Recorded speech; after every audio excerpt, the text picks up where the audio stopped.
Nation theory کے تحت تو پنجابیوں کو علیحدہ کرنا تھا. 1920s میں جو کیا گیا کہ ہمیں ایک منصوبے کے تحت علیحدہ اپنی بولی ہم سے چھڑوائی گئی تاکہ جو پنجابی مسلمان ہے اس میں اور پنجابی ہندو سکھ میں فرق نظر آئے. ہم فارسی بیسڈ زبان بولنا شروع کر دیں اور وہ اپنی پنجابی بولتے رہیں تاکہ فرق تو پتہ چلے, ورنہ ٹو نیشن تھیوری کدھر گئی. اس کو تو تاریخ میں ہم پیچھے جاتے جائیں تو اس کی بنیاد ہمیں پھر 1857 کی جنگ آزادی میں بھی ملے گی.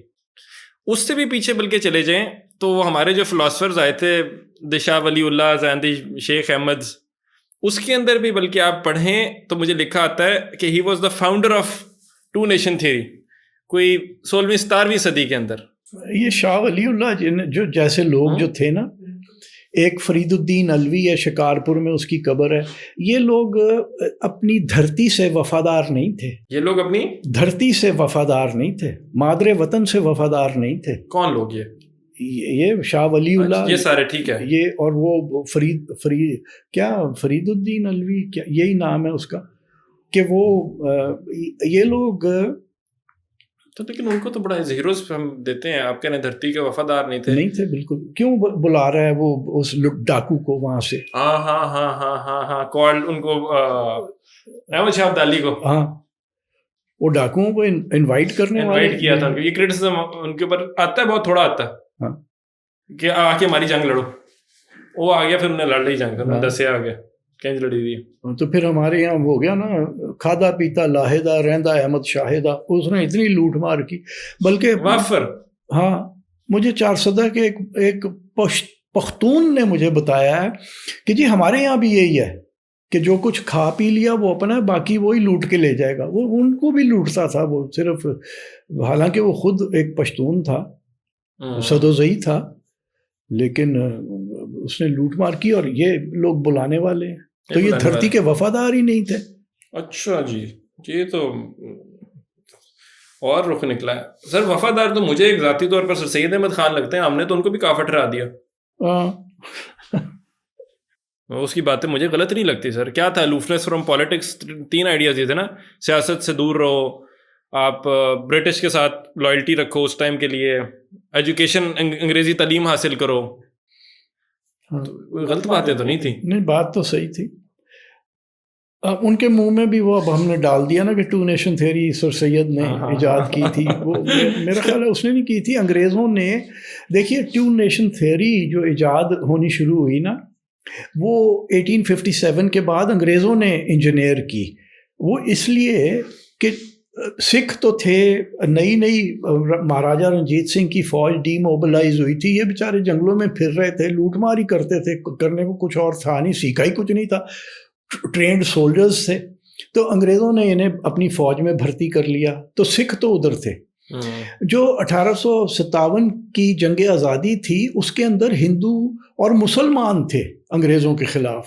ہندو اور مسلمان تھے انگریزوں کے خلاف, ایسے ہی. ٹھیک ہے جی, بالکل ایسے ہی. اور ہندو مسلمان اکٹھے تھے انگریزوں کے خلاف.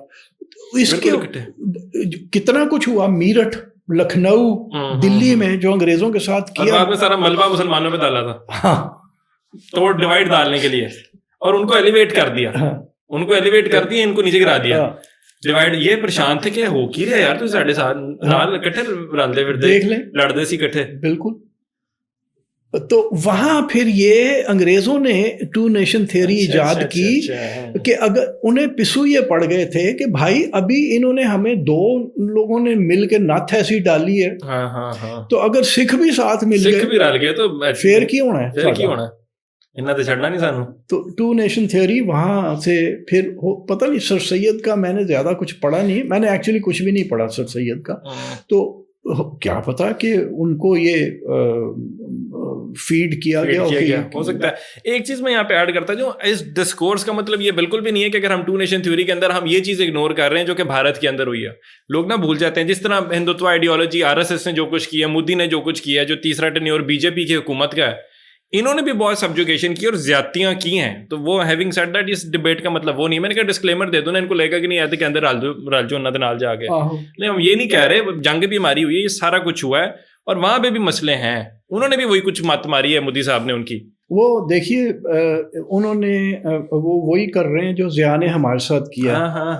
اب 50 سال گزر گئے ہیں تو جو ماڈریٹ پاکستانی ہیں، مسلمان ہیں، ہندو، سکھ، کرسچن جو بھی ہیں، وہ بیچارے اب نا جسے پنجابی میں کہتے ہیں ہاتھ لا کے رو رہے ہیں کہ یار ساڑے نال بنیا کی ہے. یہ بھی وہاں تو زیادہ بڑی مڈل کلاس ہے اور پڑھی لکھی، تو انہیں بھی 50 سال بعد پتہ چلے گا کہ کس چکر میں رہے تھے، پھر پیٹیں گے سر.